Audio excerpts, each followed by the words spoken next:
If you are deciding now I want to buy a house, it's already too late. Think now in 6 months, I want to try and buy a house. You can't now go, I'm going to buy a house tomorrow. Doesn't happen. Start winding it down, start coming up with a different solution. Just come up with a plan to go, okay, in 6 months, I'm going to be ready. I'm going to go to a bank and they're going to go, yeah, this is all good. Because that's probably the biggest thing that we face. People aren't prepared, particularly if you're a business owner. It is difficult to get money. It is hard to get money. What things do I need to have in order to be able to get a house next year? It's the simple stuff, and it's the stuff you can't change overnight. You know, you can't go to mum and dad, hey mum, I need 20 grand. That's the stuff that you've got to pull into line and you've got to pull into check early. The one tip that we give everyone getting into real estate is do the simple things well. If you say you're going to call someone, call them. If you say you're going to be somewhere, be there. It's doing the simple things well. It's not a difficult job, just lots of easy things that you have to do, and that's what makes it difficult.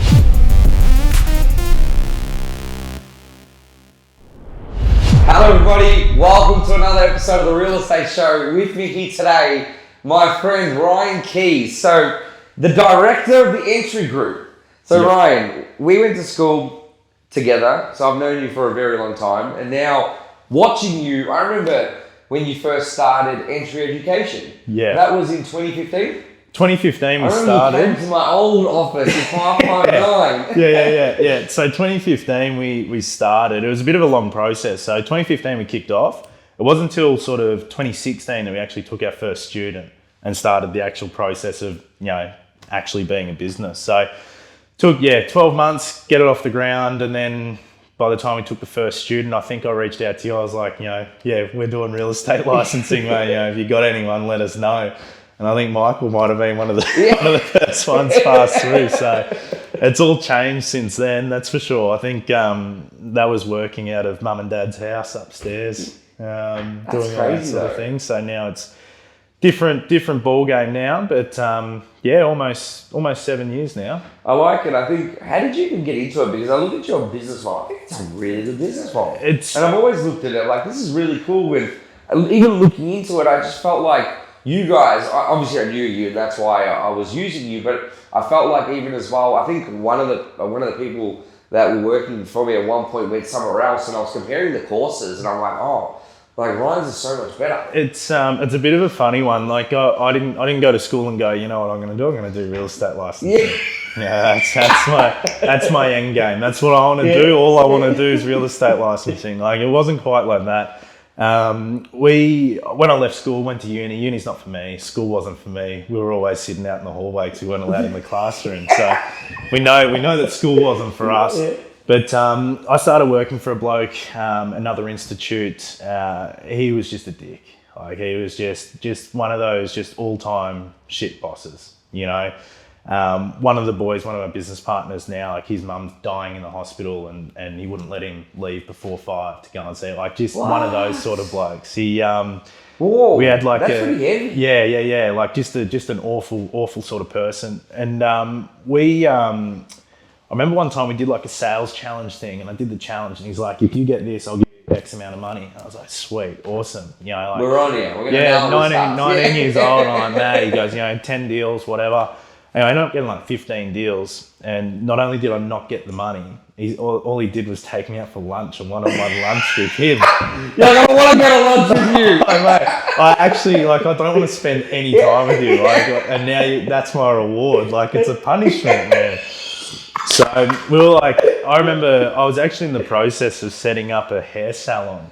Ryan's salon out in the northern suburbs. Really? Yeah. I still think it's a really good business. How did that what was the... It's a different sort of story. I just reckon it's a good business. I reckon it's like a trail commission business. It is? Like in terms of it's just return business, repeat business, and just keep it going. A lot of good hairdressers go and open up a hair salon. I was going to ask, there was someone that I saw a couple of years ago, pre-COVID, he was trying to come up with like a model where he was going to try and disrupt it. I think what he was going to do was kind of, so a hairdresser comes in, you like rent a chair, and they kind of do all the admin and stuff like that. That's actually it. So that's all. Like you get a lot of good hairdressers that come in, they know how to cut hair. Yeah. They've got no idea how to run a business. And that's where it falls down. Like, excellent at cutting hair, but terrible at paying tax. Entry cuts. Like, so it was Ryan Stella, and that's what it was going to be. Stella. And anyway, I was about to sign a lease agreement on that, and whatever happened, I think our ship boss went on holiday, and it was me and Michael, and business partner now, we were left in charge running this thing.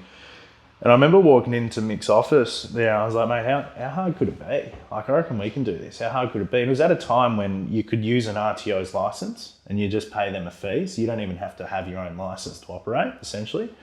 So we were like, all right.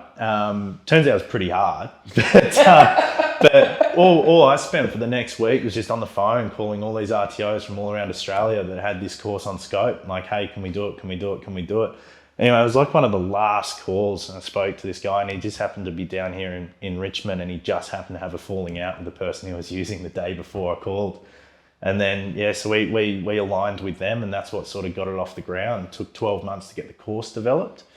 And the big part for us coming into it and setting up our own thing was the old organisation that we worked for were bums on seats. Didn't care about anyone that got through, didn't care about, as long as you paid, that was it. It was just pay, get through. And they're trying to get referrals of people that haven't finished yet. So let's say you paid a day, their big thing is to try and get you to refer to someone else. And it's like, well, why are you going to refer if you're not even sure about the product or the service itself? Well, yeah. So we sort of flipped that model a little bit where we'd get you through the course, then we would ask you to pay, and then we'd ask you to refer. You've already got everything you wanted, sweet, easy, no worries, easy to refer. So we sort of turned the entire business model basically just around service. All we wanted to do was just service the clients as best we possibly can. We were working 24/7 essentially, but that was sort of the business model, how we got it going. But yeah, it was sort of bizarre. We fell into it, man. It just happened to be real estate licensing. That's crazy. Even then, like now, that's opened up a whole can of worms, in which we'll definitely touch in later. But even just, I don't know, like what were the challenges what did you find when you first started, when you were trying to open, even when you started moving, like what challenges did you face? Heaps of challenges actually, like, and listening to Sam's thing where he's like, you're facing a challenge at the time, but you don't realize that it's a challenge at the time until later on. And you're like, crazy that I did this and got this result when I could have done anything different.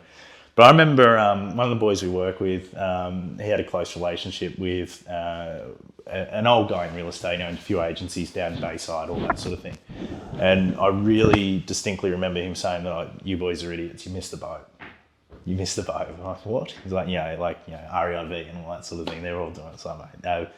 Okay, whatever. Anyway, now we sort of have a laugh about how we set up and what we're doing now, and it's like, missed the boat. Yeah. Like, mate, we are the boat. Yeah. like that's it. Like, and in our industry, it's pretty boring. It's not sexy. It's education. Like, selling houses and things. It's a sexy industry. Like, education's just a bit boring, and a lot of the other people in the industry are generally, that little bit older. They've got that little bit more experience. They've got a traditional idea of what education should be. I've got a very different idea of what education should be compared to someone who's 60 and gone through that process. So for us, it was about sort of making it a bit more, making education a bit more, I suppose, friendly and approachable. So like the big thing is, like, real estate in particular, real estate agents are real estate agents because they don't like to study. They've got the know-how of business and they've got the know-how of life, but they're no good at studying generally. and that's why they end up in real estate. So for us, turning up, some of the other institutes and things would turn up, they're in a suit and tie, and you sit down and it's real stiff, and you sort of, it's sort of intimidating, especially if you're not good at real estate, at education, and you're in real estate. So for us, it was turn up in a t-shirt, turn up in jeans, keep it friendly, keep it relaxed, keep it sort of, I suppose, approachable for people that want to get their qualifications. Yeah, it's more about connecting as well. Like, even like, for example, just on the basis when you've come into the office a few times with your team, if we had to do something or whatever it was, like it was a very more relaxed approach where people would feel more comfortable and it'd be more engaging. I think we came in, we did work for about 15 minutes and then we went down to the Yeah. pub with Aaron and did most of it over a beer. Mate, there's been times, I remember there was an agent that we worked with in the early days down in Tarneet, and his favourite place in the world was the local sports club, like, the pokies and all that sort of thing. And we were having a conversation and he goes, mate, like, do we have to do it in the office? Oh, no, you don't have to do it in the office. And this was at a time when part of our assessment was doing a recording. And I'll have to find the recording, actually. In the background, you just hear people hitting features in the pokies rooms because that's where he wanted to do it. So we're like, all right, we'll go in there. We'll do it when he's having a beer and doing the assessment. And you just hear all these bells and more chili and everything going off in the background. Like, it's so it is pretty fun. And that's sort of how it all sort of kicked off. It doesn't have to be stiff. As long as we're getting the stuff that we need, then the it massive doesn't matter how you get it. Yeah, definitely a massive point of difference. And how have you found, like, what's been happening with the course? It's obviously changed a lot. Yep. So for anybody that's that isn't too sure, and even if you want to get into real estate, it used to be, what was it? I feel like I did 3 units. Yeah. So you would have done 3 units. Yeah. We used to be able to get through that in a day, sort of thing. Mind you, they were big units in comparison to what it is now. But essentially, we've gone from a 3-unit course to get into the industry, and there was a time where we were doing that for like $195. To now it's an 18-unit course that now costs anywhere between sort of 600 up to, I've seen some institutes doing it for $4,000. Wow. So that's a big barrier getting into the industry as well. So, and this affects a few different things. So we're at the moment going to try and sort of lobby to get it changed and reduce that initial entry level qualification. But the reason being is, What do you think, it's too long? I think it's too long. It's too much of a commitment. Yeah. So what's happening now, you own agencies, trying to find agents, trying to find staff. It's extremely difficult because the pool is extremely small. Whereas what we've done is actually put up more red tape to stop people from getting into the industry. Yeah. So if you make it a shorter course, more accessible course, then people are more than likely to go, all right, I'll do that. I'll give it a go and see if I can get a job.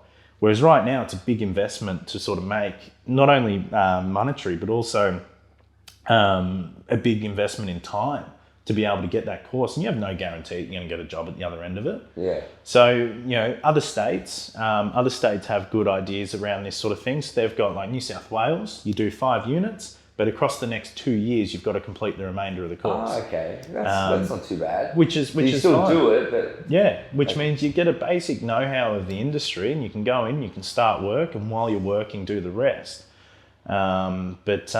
Essentially, it's just... Yeah, it's hard here in Vic. And that's the thing. The pool of candidates now gets smaller and smaller and smaller. And what's it like, so in Queensland, WA, South Australia, what are they all like in regards to courses? And yeah, every state's different. And that's the hard part. That's the hard part for us. Every single state has different legislation, different requirements, all that sort of thing. SA, you've got your property manager's pathway and your sales pathway. Complete one of those and you can do that.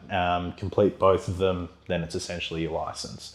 WA is the same sort of process. Queensland's the same, sales, property management. New South Wales is just your assistant agent, like what the AR is down here. And then down here, mate, it's next level. You got 18 units and before you can even... pick up a phone in an agency. So it's hard, and that's the hard part. We talk to agencies all the time, like, we can't find staff. Yeah, we can't find staff because there's too much of an investment to be able to actually get in and try and start in the industry. Yeah. What are you? So what have you been seeing of numbers of people entering the industry slow down? Massively. Yeah. Okay. Massively. So what this means is, in terms of people wanting to get into the industry, there's never been a better time. Yeah. You've got an undersupply of candidates or qualified candidates and an oversupply of jobs. Yeah. Like, there's so many jobs. If you walked into any agency and you said, hey, I've got this qualification, can you give us a job? They'll go, yeah. No worries. When can you start? Oh, I can start now. Sweet. Yeah. Like, it's tough out there now for employers to not only retain staff, but to actually get new staff to come in and fill any gaps, it's pretty tough. It's pretty tough. So I think something's got to change to be able to actually get more people wanting to get into the industry, so that, there's jobs there. We just don't have the people to fill it. Do you have, I don't know, are you speaking to anybody about this? Or like, you said that you're rallying, like, are you going to push something? We're just starting now. We've had conversations with the REIV, and they're sort of the same opinion as well, where it's difficult, and they've got a huge member base, and their members would be saying, what can we do? How can we get staff? So something has to sort of change, but it's time, like it all takes time. So we'll start having those conversations with government. We need to wait for the election to obviously finish, and see what we can do. But mind you, like, there needs to be qualifications. You need to have education to get into the industry. The last thing you want is people getting into the industry, opening up offices that have no idea what they're doing or how to do it. But I just think there's a better way to sort of educate the people and sort of streamline that process while they're in the workplace. Yeah, I'm not opposed to longer education, but I do think it's something where I'll use myself as an example. When I finished school, I did the Box Hill TAFE Cert 4 course. So that was it's like a whole year type of thing. Yeah. And even I walked out of there, like, I was going 3 days a week in a class. My teachers were dinosaurs. Like, I think one got sacked during the year because he was just wild. He was just another, I don't know what was going on with him. And then, even then, when I entered the industry, like, I knew a few things, but it wasn't until I got my hands dirty that I really learned, in a sense. So maybe, I don't know if it's that was just me probably not concentrating, or if I wasn't listening, but generally, I feel like the New South Wales thing is pretty good. Do your 5 courses, and then get in there, still do it, but actually get into the industry first, and then... And learn it. Like, I was having this conversation, so I sort of hate the way the education system's set up, like, especially for people like me, people like you, schools got to go to uni. If you don't go to uni, then you're a failure. Like, that's basically what you're told in year 10, and you're like, bad. And you're like, okay, like, how's this going to go? I got an NA for my NA score. I didn't even get an NA score. Like, I don't know how you went. I think I got 28 or 32, and I remember I'm walking into Miss Harris's. I can remember after, like, dinner, we walk in and, like, I don't know if you remember, we had to put the list of 12 courses that we wanted. Yeah. Mine, like, top one was like property valuation and something, a deacon, like 80 something. But all across, the last one was just Cert 4 real estate, Box Hill TAFE, done, off you go. Mate, it's sort of funny, like, Marcellin's a breeding ground for real estate agents as well. There's been a lot of real estate agents come out of Marcellin. There's 2 of them sitting up here. So it's or 3, I suppose. So it's pretty funny. But, like, when you're told at school, like, if you don't go, I remember sitting in the bloody conference room, the auditorium thing. And you got the teachers up there, like, this is what the average is, this is what you need, this is what... And you're getting all these speakers coming in, and it's like, man, I'm in strife. My favourite part of those assemblies was just holding the claps.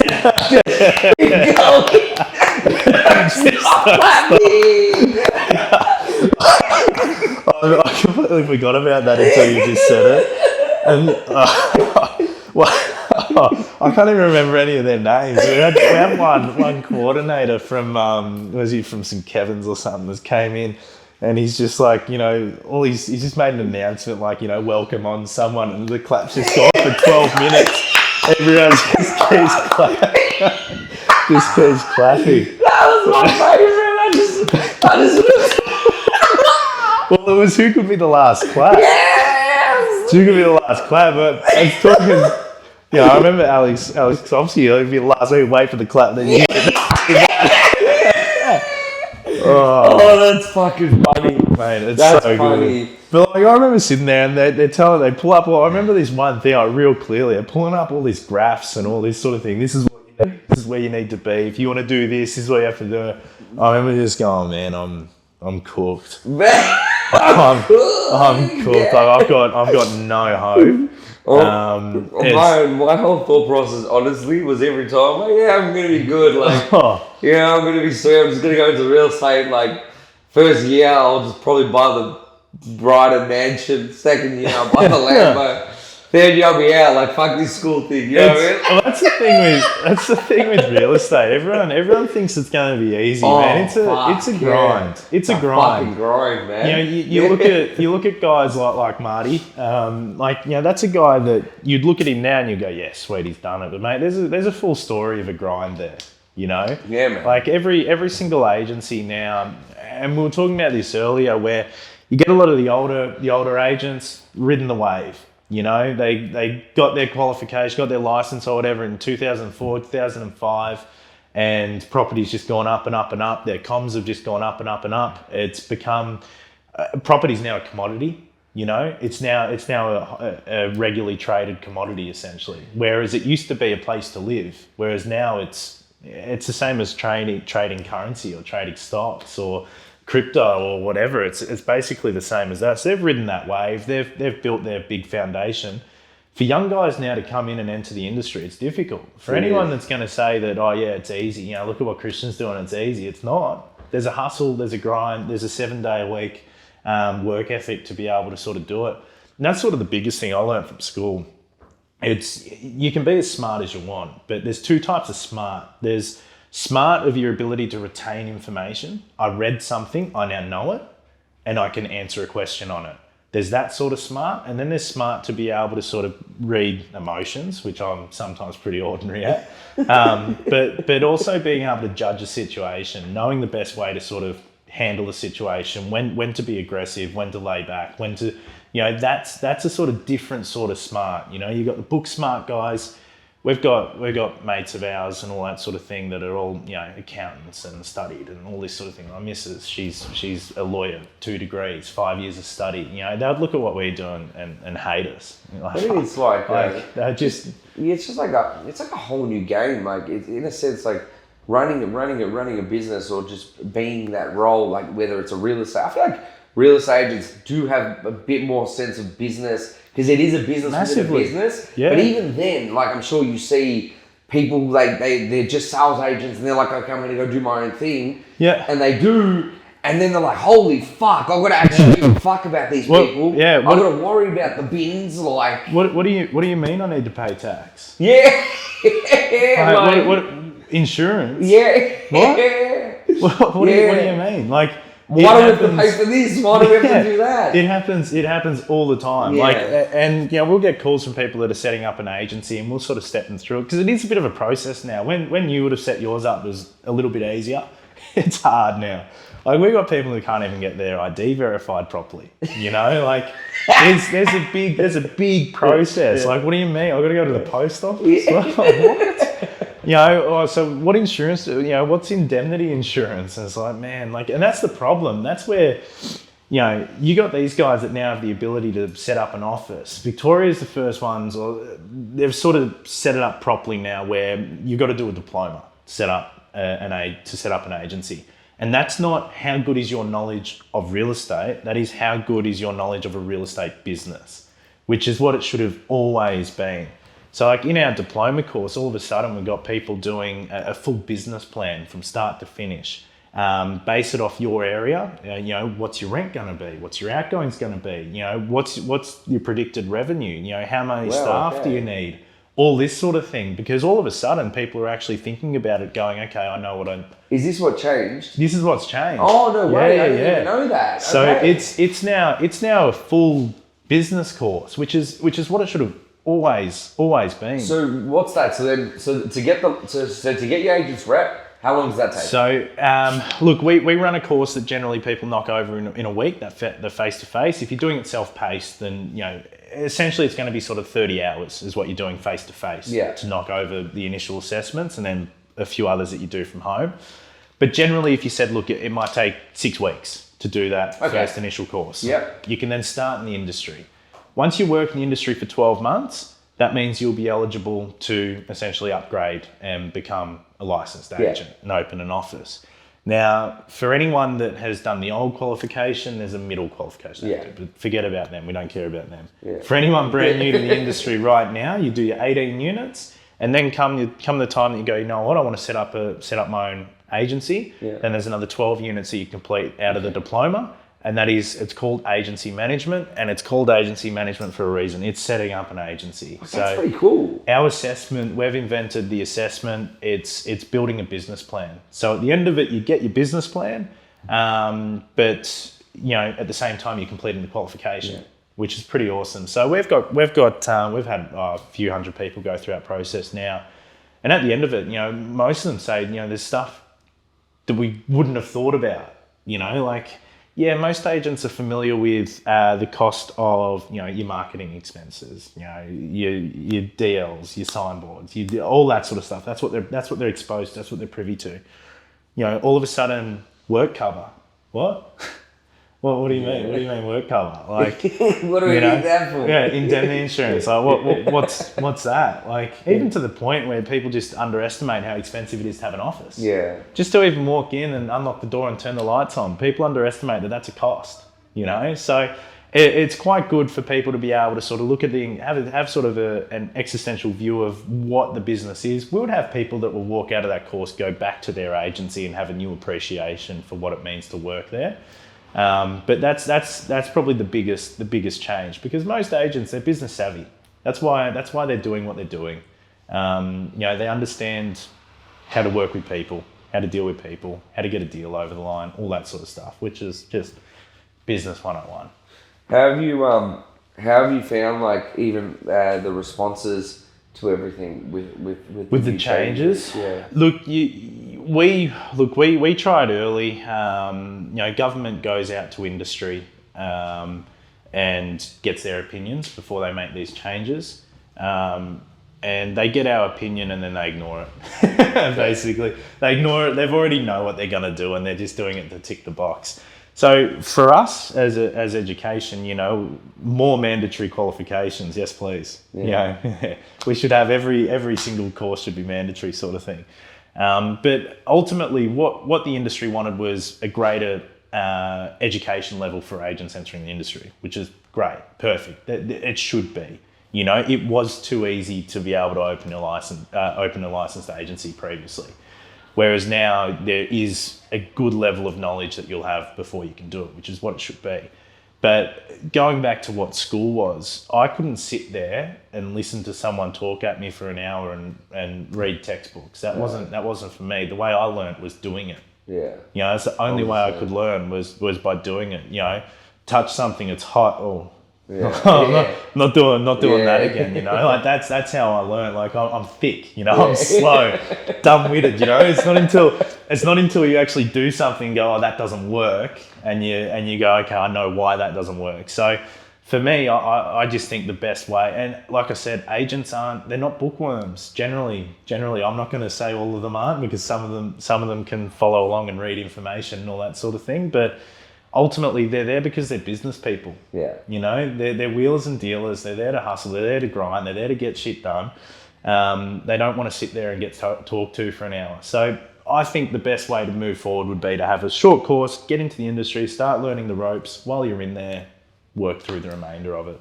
Do you think it's, is it a positive or a negative of what's happened? It's a positive, I think, because now we've got people that are taking that step, opening their agency. They've definitely got a better education level than what they did previously. Yeah, 100%. And it's simple mistakes. Like there's people in jail. In the last 4 years, there's been 2 really big cases of people spending trust money. I've seen. It's like how do you? But it doesn't matter what level. You're always going to have the bad apple sort of thing that reflects poorly. No matter how much education you have or anything like that, those things are still going to happen no matter what. But as long as people are aware of the consequences a little bit of doing that sort of thing, it's essentially stealing. But yeah, they're in jail because of it. I actually don't understand what their thought process is. It's all recorded. And you're eventually going to get audited. Well, I mean, once you start looking at it the way we've sort of looked at it now, now it's all digital. Very difficult to hide. Very difficult. Imagine how much dodgy stuff would have happened back in the day when it's all cash. Probably, yeah. Cash and ledger. Literally. And that's the thing. The changes in the industry is better. It's definitely safer for the consumer. Yeah. People. I don't think you get like the Cowboys or anything like that anymore. It's just, you just can't. Brand is just, it's too big now. You know, any client can go online and write a review or do something, and that has serious consequences for agencies now. So I think the days of like Cowboys and things are all sort of over. Mind you, you're still going to have the agencies offering 1% commission, and you can't expect that you're going to get great service and a great result out of that sort of stuff. But it's, I think it's better for the industry now that people are more educated, they're more privy to what's going on. You're going to have less people do dodgy stuff, basically. Talking about commission, what's your thoughts on it? Like, for example, thinking like New Zealand, it's like regulated where they go in at 2.5%, or even America, I feel like it's regulated as well. I think, I could be wrong. But they've all got these agreements that it's like 2.5%. Yeah. Where even in Queensland, I feel like they get good fees. Yeah. In Melbourne and Sydney, I don't feel like they get good fees. Queensland, they get good fees because they have to write the contract as well. Yeah, okay. They do more in Queensland. It's a harder job as an agent in Queensland just because there's more. Whereas here, the conveyancer does a lot of that sort of stuff. But it's funny you sort of say that, like, there's some sort of agreement. I feel as though when you go suburb to suburb, there's almost an agreement, an unwritten agreement between agencies. You'll go in some suburbs and the average comms thing will be like 1.8. Yeah. And you'll go to some other suburbs and just the average, it just is what it is 2.5. Yeah. And then the day that someone throws in a 1.5 in that suburb, you go, man, who's this? Who's this hooligan? Like, who's this clown just throwing in a 1.5%? Yeah. I think suburbs sort of have their set sort of fee a little bit. But I think you'll find that commission will start to drop as agents start to do their own thing. Yeah. Like, I honestly I think of what the commission's dropped since you've started. Yeah. Just to be competitive. Yeah. Like, even here in the inner north, like, think of the amount of agencies there are. And what's the easiest way to win business when you're brand new? Be cheap. Yeah. Like, that's it. So even in these times, like, there was a guy that called in. Yesterday, and he was just, I don't know, he was just looking for fees. Yeah. And he's just told me, he's like, I've been calling a number of agents, and they've been ranging from 1% to 1.5%, somewhere in there. So everyone's just like trying to just. It's hard, and that's the thing. It'd be hard as an agent as well. I mean, if you know what your other competitors are going to be charging, then it means that that the battle's going to be won somewhere else. Whereas I feel a lot of agents feel as though the battle's won and lost on the comms, and that's it. So whatever they put forward, that's going to determine whether they win or lose. If you regulate it, I'm only just thinking about it sort of now, if you regulate it, it's probably not the worst result, because the battle's going to be won or lost on service. I agree. Like, even I just said to him on the phone, I'm like, yeah, fair enough. Like, I'll tell you my commission, but I really don't want you to base your decision. Even if you don't go with like me, like, I don't want you to base your decision on just the commission, because that's one bid, 2 bids extra. Just go with the person that you feel comfortable with. So and if they did regulate it, it's like, it's the classic peanuts get monkeys sort of thing, and it's reflective of that as well. Like, I don't think you want to be stingy when it comes to comms. If you feel comfortable with someone as a vendor, we just sold 2 weeks ago. It's actually the first time I've sold. Bought a lot, haven't sold many. And we were sort of going through that process. There's one guy out in the north that just everyone goes with, and I've sort of got an insider sort of knowledge of what goes on with all that sort of stuff. Cheaper comms, gets lots of listings. But I can tell you now, he's not going to hustle. He's not going to grind after the auction. Let's say it gets passed in. He's not going to be following up that heavily with the underbidders to try and get that result. Instead, his suggestion will be just drop the price. Just come to them. Just meet them. Just to get that sold result. We had a younger gentleman similar to yourself as well. Just a good agent. He's involved in about 100 deals a year now. And he's been doing it for 4 years. So he's a good operator. His whole thing's just a hustle, just to get the best possible result for the client. And that's what you're paying for. Yes, you're paying an agent to work for you, but I tell you what, if you start to try and drill them on their comm rate, inclined to do less and less and less for you because you get what you pay for. True. If you've got someone that's got an incentive set up with the agent, we'll go 1.5%, but then every dollar above whatever, we'll give you 2.5%. I'll tell you what, he's going to be spending the time on that deal to try and get that deal done, as opposed to you that you've tried to stitch him up with 1.2 and you're expecting an awesome result. It's true. There's like so many deals that like fly through my head. Like you spend your time where it's going to be more valuable to you. Yeah. Because at the end of the day, yes, there's an element of representing the client with the best interests. You're always going to do that regardless. But self-interest can kick in with some of these deals where you know that you'll be able to get a better result just from doing 2, 3, 4 different things, and you put your time and effort into that. But that's just what I think. I just think it's sort of human nature as well. If an agent names a price, that's what they value themselves at. Leave it at that. That's what they value at. When you get a chippy or a builder or something that comes in, like, don't drill them on price. That's what they value themselves at. Yeah. There's years of experience that's gone into why they're that price. True.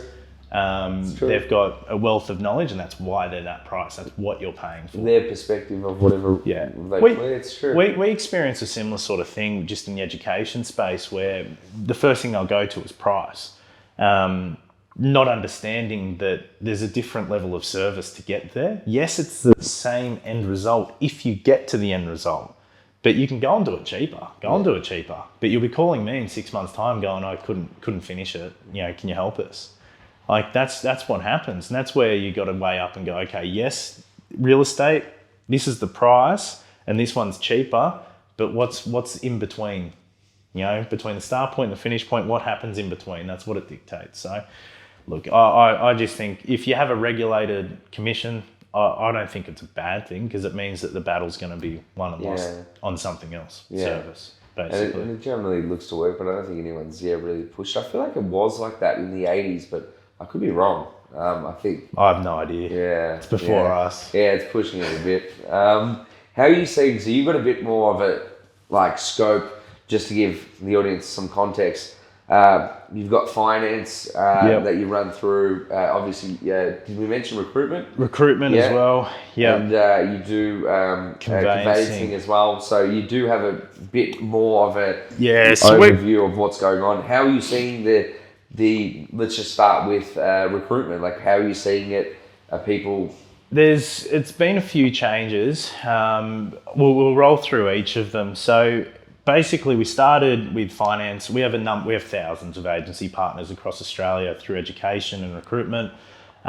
So we just had an opportunity to set up a mortgage broking department and a conveyancing department, and we service a few of those. They're good businesses, but quite separate to sort of what we do with education and recruitment.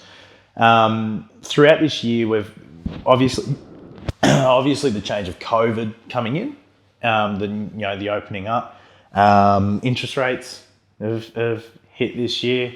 It's an election year. It's a weird sort of year this year. There's a war going on. There's a war going on. I paid $2.50 for bloody petrol. It's a weird year. It's a strange year, The rest of the world's pretty much in recession. And the thing that sort of annoys me is like everything else, inflation hits everything but us. We can't seem to be able to put our price up. Bad. We can't put our price up because everyone wants to pay less. But I was literally thinking that subconsciously a couple of days ago. Now you mentioned that. Yeah, like why can't? It was subconscious. Now you mentioned that. Okay, it's funny. You just brought that forward. It's been a weird sort of year this year. So sitting on the fence, looking in, as an industry, there was a bit of a lull between April and I'll even say up to September, almost. Just a bit uncertain. Few people just not too sure. Buyers between that period. Buyers waiting for a better opportunity, essentially a better price, whatever it is. That was the low. I reckon that was the bottom. That was the bottom for this year. April, May, June. This month, everything started to sort of pick up. We noticed it as well. We actually feel it first in conveyancing. So I think we had about an 80% drop in conveyancing, and what that was is we would we would usually get sort of anywhere between 60 and 100 deals a month that come through for us to do a conveyance. Yeah. And we noticed that we, instead of getting, sort of 20, 25 a week, contract reviews and things like that, it dropped down to like 5 a week. And that's just because people aren't looking, people weren't buying, people weren't selling. It was just a stalemate. Yeah. And that would have been in about, would have been June, give or take, when the first, I think May 4th, first interest rate rise. Yeah, somewhere in there. I remember it was very... And that was a bizarre sort of moment. And I remember thinking, okay, I'm not sure how this is going to go, how long this is going to last. And, people had their pre-approval already set, and then all of a sudden... their pre-approval's now less because interest rates have gone up. So it was sort of a bizarre sort of moment throughout the middle of this year. I feel as though now springtime, it's always, flowers are out, sun's out, people are a bit more active. I think it's been good at the moment. I think it's going to be just a plateau in terms of market. The market's not going to really go up. I don't think it's going to go down that much. There's no stock. Well, there's no stock. Yeah. And this is the thing. As soon as that's what drives, simple supply and demand. There's no stock. Yeah, and that's why I feel like it's like holding prices. Yeah. It's who's gonna flinch first, the buyers or the vendors, because there's no stock, but the buyer doesn't want to pay for anything. Yeah. So the buyers think that they can get a deal for $20. A house that was worth $2 million. I'll offer them $1 million. Yeah. No, that's not how it works. We just won't sell it. Yeah. So it's who flinches first, and I think winter next year is gonna be tough. I just think it's I don't know. No one knows. The amount of experts and things that come in, but look, agents are still selling. They're always going to buy it and they're always going to sell. There's always going to be someone doing it. There's always going to be a level where someone will pay. Yeah. For agents, they're always going to be like buying and selling. It's just like at a new level. Yeah. Yeah. Like whether it be 1.1 now, it's 950. Whether it's 2 mil now, it's 1.7. Yeah. And I mean, the thing with real estate is every day is a new suburb created. Yeah. There's a new suburb out in the north, new suburb down there. Every day there's more houses to be sold. So every day there's more requirements to be an agent. And even when you look around here and in the north and all that sort of thing, townhouses, in 1980 there might have been, 100 dwellings in one particular area. Now there's essentially 1,000 dwellings in that same area because you've got townhouses of 8, 12, 10 units, whatever it might be. So all of a sudden the market's forever increasing. And there's new stock being created every single day. Yeah, man. So it's gonna be interesting over the next few years just to sort of see how the industry evolves. I think there's gonna be lots of agencies on every main street. And it's gonna be who can, if you can regulate the comms, that'll be pretty cool because it just means that you're gonna have a different battle. Yeah, I think there is a lot of work in the sense it's the stock levels drop, but there is a lot of work if obviously, you'll see it. If you look at the A graders, the B graders, they're still listing property. Yeah. All right, it's not as crazy. This spring is probably, I've been in the game since 2013.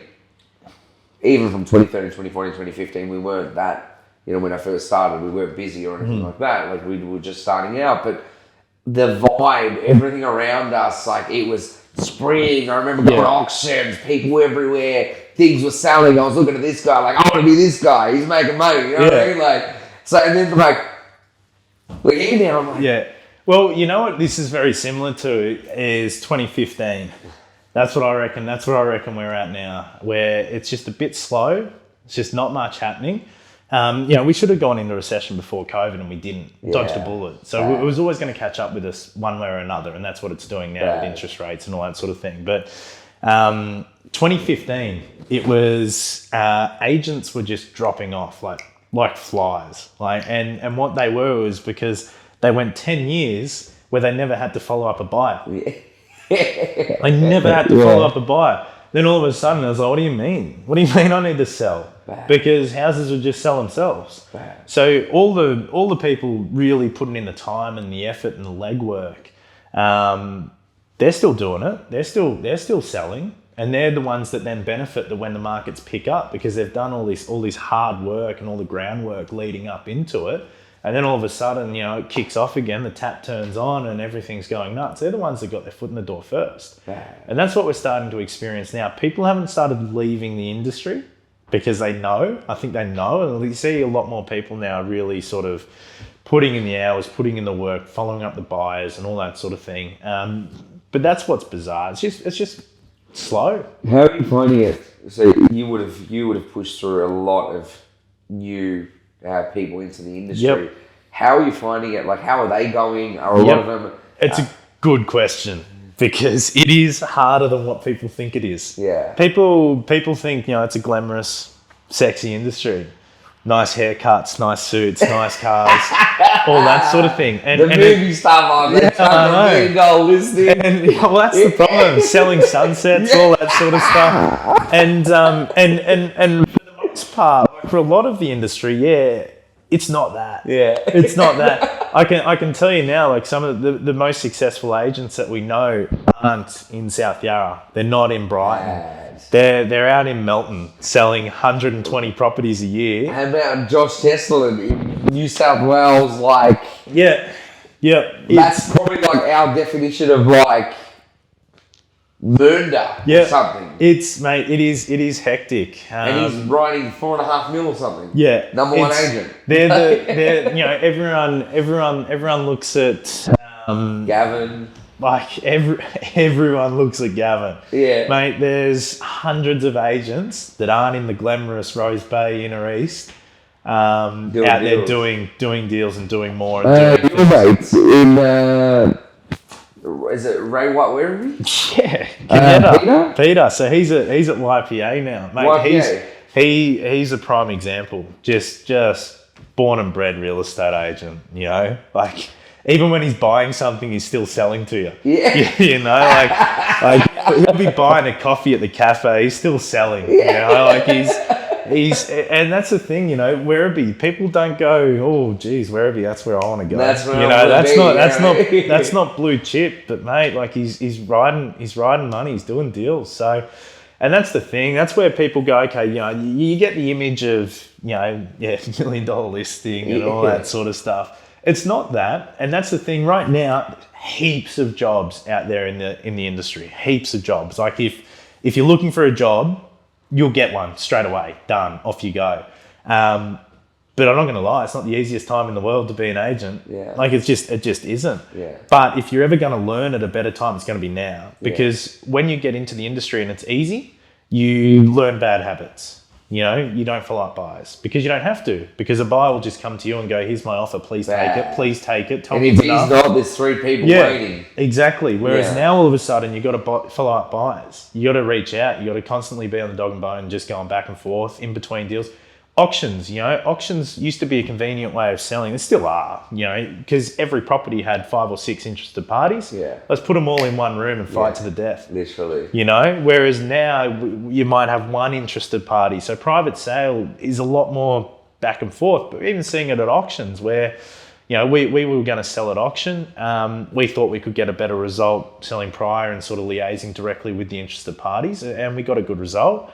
But even now, with the pass-in rate, it means that you got to then get on the phone again and start doing deals and start trying to speak to the interested parties and get things done. Talking about that though, as you're saying, like I've literally been going into a few living rooms recently, and I'm pushing private sale for a lot of it because on a lot of properties, all right, if it's a blue chip A+ property in the market, then run it to auction. But for a lot of them, they're just B, C+ stock. That there's only going to be one buyer.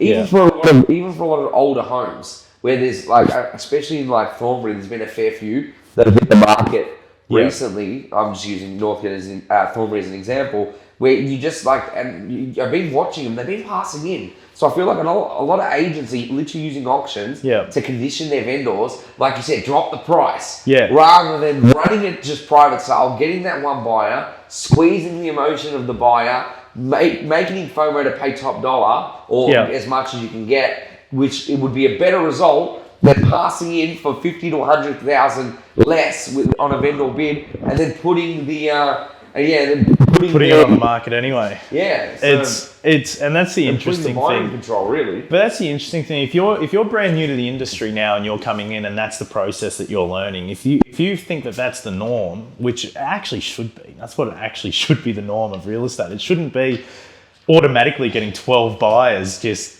trying to kill each other to get the property. So you learn good habits. Yes, it's hard. And that's what we're noticing. You're getting a lot of people now getting in the industry and go, oh, it's harder than I thought it was. Like, yeah, it's hard. It's hard. If it was easy, everyone would be doing it. Like, there's a reason that there's not 150 people getting write-ups every single day in REB and all that sort of thing. There's a reason there's only 2 and 3 people. It's because it's difficult to be the top 1%. Like, literally.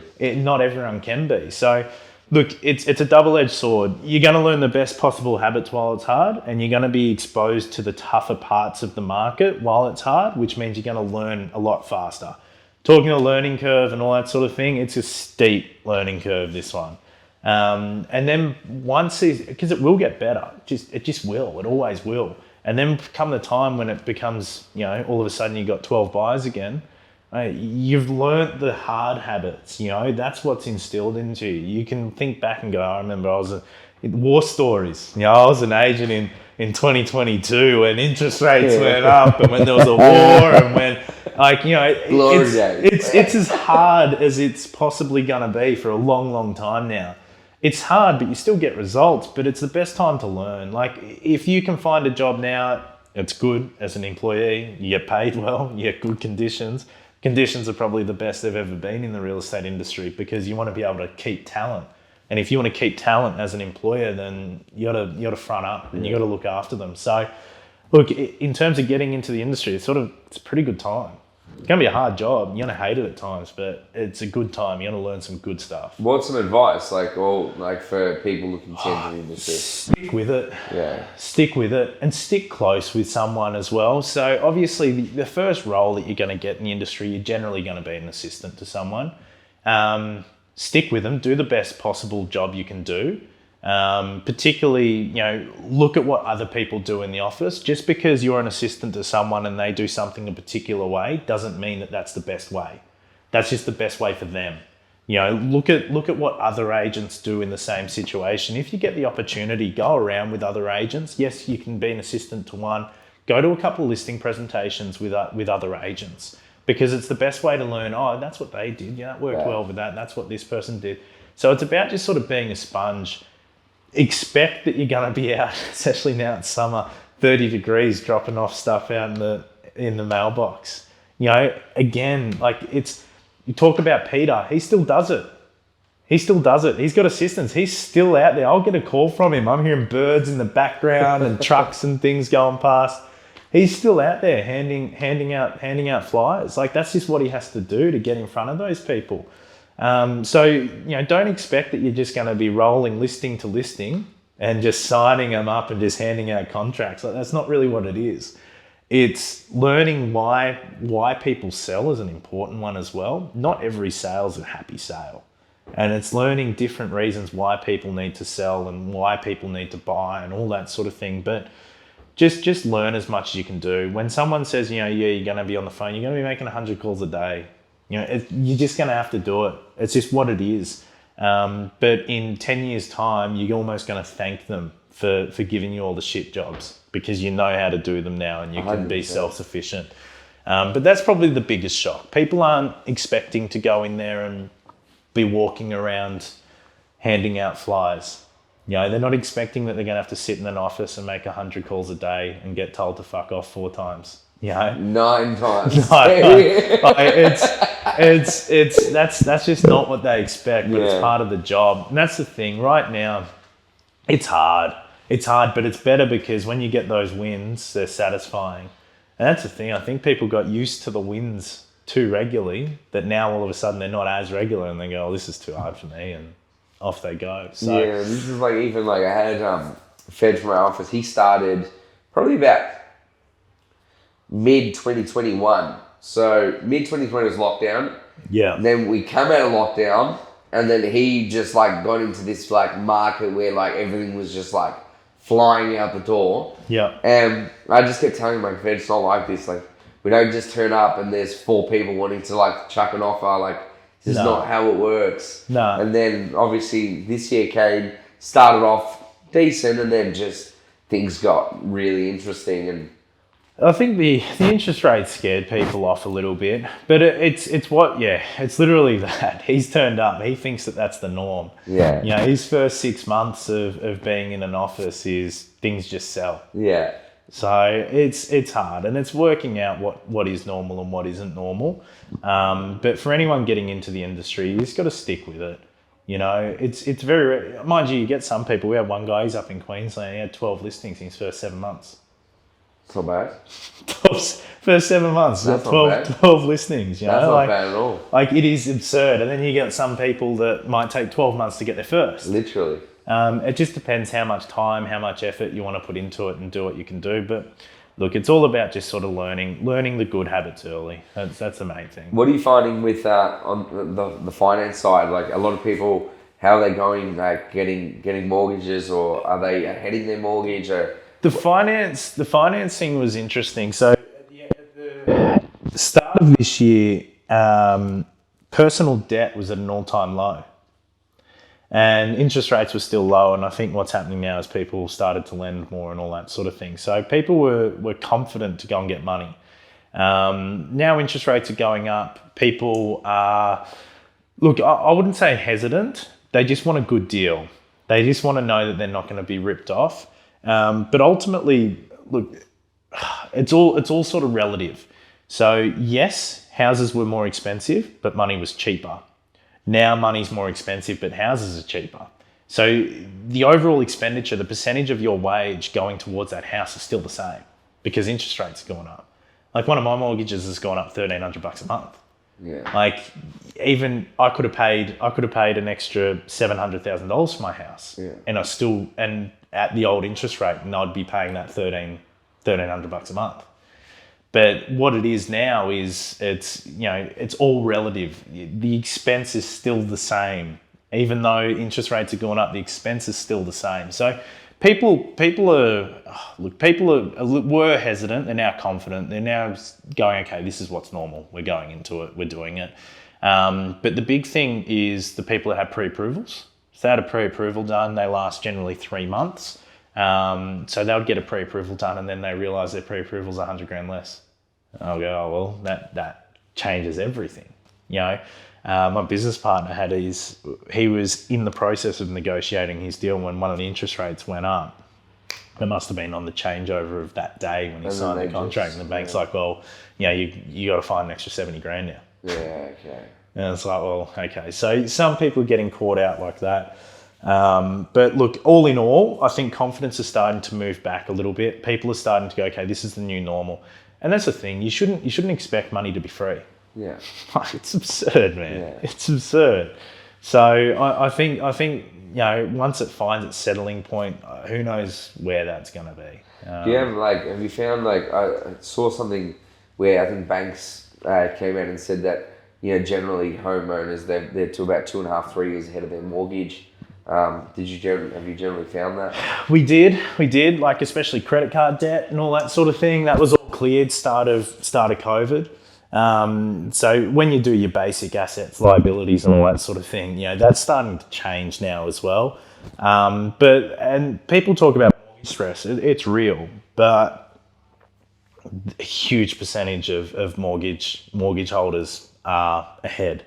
And that's what they don't talk about. There's always going to be some that are behind. There's always going to be some, owing money. Mortgagee sales were a thing, especially 2015. It happened. It was just part of business, and I think that's going to become part of business. But generally speaking, I think homeowners are more educated. Information's there. They know what's going on. They're a little bit more cluey when it comes to saving money. A little bit more fiscally responsible, I suppose. I think, yes, people were ahead. People are feeling it now, but I think people, particularly buyers, are getting more confidence now. People are upgrading their homes now. Yeah. The people that are a year ahead, 2 years ahead of their mortgage. They're now using the equity that they've got to upgrade into a bigger home or a better area or whatever it is. For as long as people are doing that, that means there should be confidence in the market. Yeah, okay. That's interesting. So what's some advice for you for people that's looking to purchase? Plan 6 months out. So what I mean by that is, if you are deciding now, I want to buy a house now, it's already too late. Think now, in 6 months, I want to try and buy a house. Yeah. Huge issues with betting apps as well. You know, if you're down the pub each week, putting money on the dogs and all that sort of thing, that just needs to end. And you need to plan that 6 months in advance. You know, we had a... if you're when you say, is it like people spending a lot of money, or is it just... Well, it's just getting your statement in check before you apply for finance. So someone that goes and puts $10... every now and again, doesn't matter. Yeah. But if you're every week so constant withdrawals to betting apps, there's we had a lunch with a banking exec. This was earlier this year, and they're now pulling in statistics, things like this. This is crazy. So if a person has come through and they've submitted their bank statement, if they buy X amount of dollars of Uber Eats a week, if their income's this and they spend this percentage on Uber Eats, then they're this percentage more likely to default on their loan. Oh my God. If someone puts money on an Afterpay system or a Zip Money system on Wednesdays after 9 p.m, then they're this percentage more likely to default on their mortgage. If the person, it's all that sort of stuff. That's crazy. And it's all automated. So in your statement, if you have 6 months of constant withdrawals to Zip Money, Afterpay, to betting agencies, to all that sort of stuff, it becomes a problem trying to get money. It becomes difficult. So what I mean by plan 6 months out, start winding it down, start coming up with a different solution, come up with a different bank account to it, you know, like just come up with a plan to go, okay, in 6 months, I'm going to be ready. I'm going to go to a bank and they're going to go, yeah, this is all good. Because that's probably the biggest thing that we face. People aren't prepared, particularly if you're a business owner, particularly if you're a sole trader and you have your own business. It is difficult to get money. It is hard to get money. So make sure your business financials are in order. Make sure you've got your most recent tax return done. Simple sort of things. Plan 6 months out. So if you're thinking, yeah, I want to buy this year, for example, next year, I want to buy a house next year.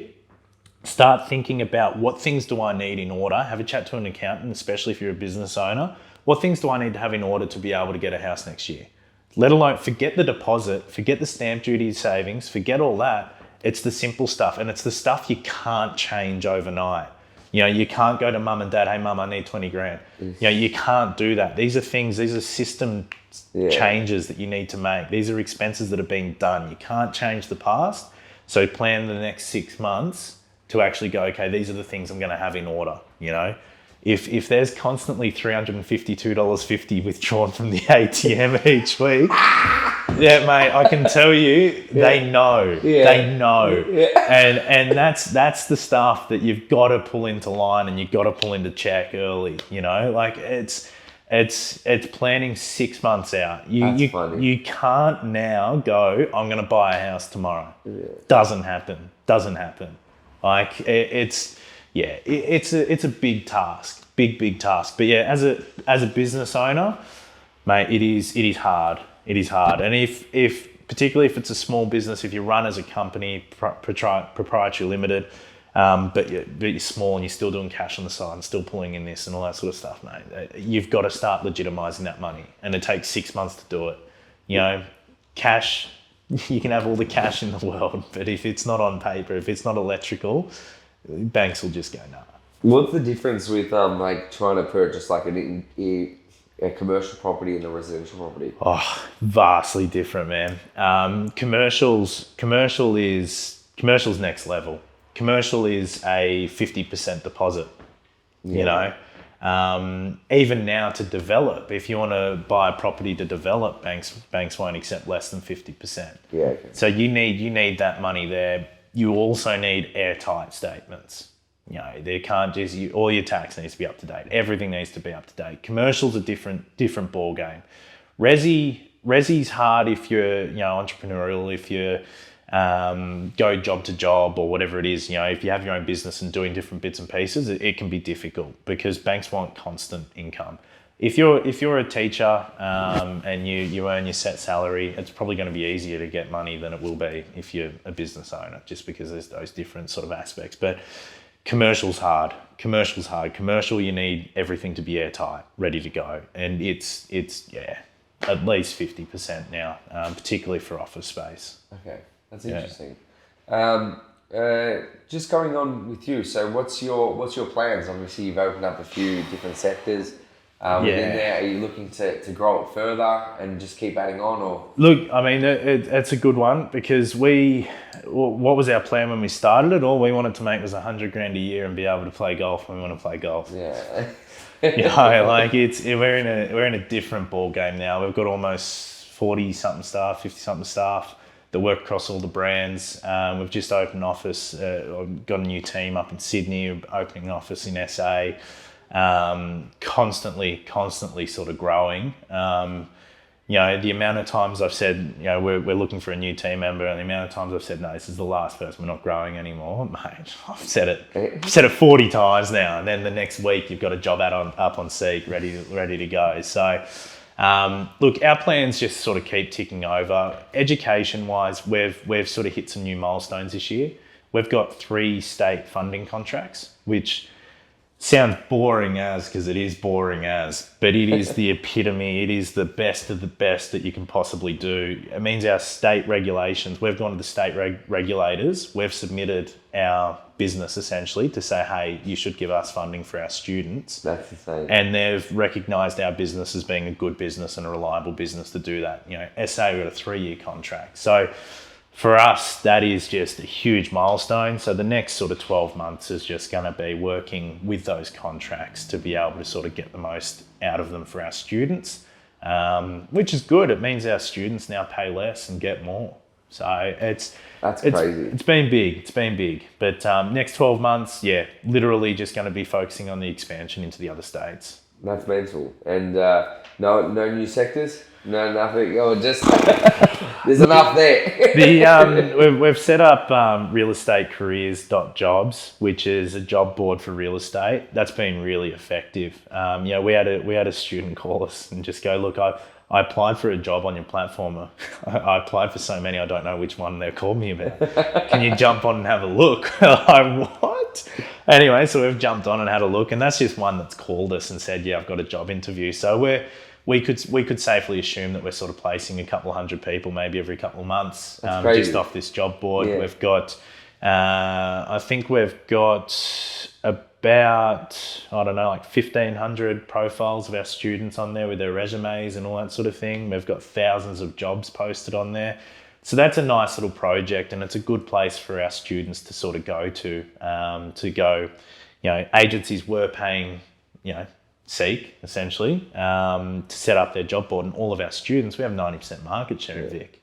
So all of our students are also going to Seek. So he's like, well, why don't we just set up something that's completely free for our students and completely free for our agents and put them in one place? And that's been really effective. So that's been good. So we'll probably spend a fair bit of time in the next, 12 months just sort of focusing on that. Because that's the big thing for us. Yeah, we can provide a good education and provide the qualification quickly and easily, but if we can help people find a job, that's why they're doing the qualification. Bloody oath. So if we can help them do that, that's just a huge tick for us. That's mental. Well done, man. That's crazy. I feel like you're literally, like, it is a whole, it's just mental. You're just connecting everybody. And it's just, you know what, you're just becoming Seek, so why not? Yeah, it's a lot of time on the phone. That's all it is. That's all right. Monetize it soon. You'll be rocking and rolling. Yeah, that's it. So no, it's good, man. It's good. What are your daily non-negotiables? Daily non-negotiables. Oh, I don't have that many now. I used to have a lot of them, but absolute non-negotiable is every email is responded to and every phone call's returned. Rage. Like, just absolute non-negotiable. Text messages I tend to miss just because they just get lost in it. But yeah, emails and phone calls, they need to be responded to, need to be returned. And it's the same for real estate as well. The one tip that we give everyone getting into real estate is do the simple things well. If you say you're going to call someone, call them. If you say you're going to be somewhere, be there.